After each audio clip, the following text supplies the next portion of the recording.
है, धोनी के लिए लाए हैं।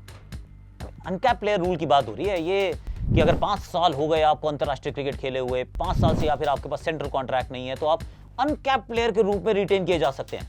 I mean Mahendra Singh Dhoni qualifies, पर क्या ये रूल नया रूल है और क्या ये सिर्फ धोनी के लिए रूल बनाया गया है?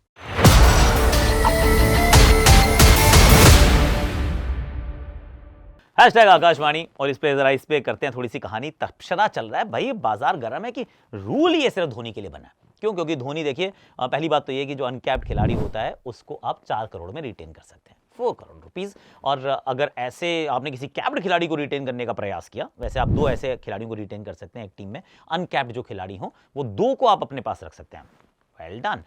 लेकिन अगर आपने कैप्ड खिलाड़ी को रिटेन किया, यानी कि जो भारतीय टीम के खिलाड़ी रहे हैं, कभी कैप्ड खिलाड़ी हैं, तो फिर the minimum you have to pay is 11 crore, 18, 14, 11, फिर 18, 14, यानी कि सिर्फ जो सबसे कम जो है वो 11 करोड़ रुपए आपको खर्च करने पड़ेंगे to retain a capped player. लेकिन अनकैप्ड है तो फिर आप उसको 4 करोड़ में रिटेन कर सकते हैं। But is it only for Dhoni? क्या ये रूल नया है? पहली बात तो ये रूल नया नहीं है।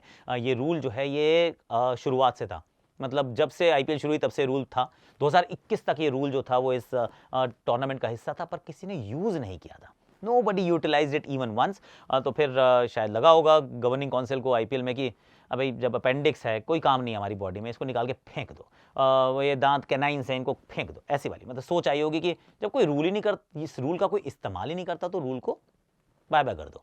पर तो 2021 में उसको बाय बाय किया गया, अब उसको री इंट्रोड्यूस किया गया, जिससे चेन्नई का ऑफ कोर्स फायदा हो रहा है। लेट्स बी ऑनेस्ट, क्योंकि धोनी ने बड़ा क्लियर कहा था कि देखिए रिटेंशन के जब तक रूल्स नहीं पता तब तक मेरा पार्टिसिपेशन नहीं पता, क्योंकि ही इज कन्विंस्ड कि भाई मैं 3 साल तो नहीं खेलूंगा और मैं ये 11 करोड़ रुपए अपनी टीम के पर्स में से अगर निकलवा दूं तो मेरी टीम कमजोर हो जाएगी, वो मैं चाहता नहीं हूं। तो आने दीजिए रूल को, उसके बाद हम करेंगे डिस्कशन। तो रूल से डेफिनेटली चेन्नई और धोनी को फायदा होता है कि चेन्नई सुपर किंग्स उनको रिटेन करेगी। इससे ये भी मुझे तो in my mind I am convinced कि धोनी ये साल खेलेंगे भी और सिर्फ 4 ही करोड़ रुपए उनके पर्स में से जाएंगे। पर वो अकेले नहीं हैं।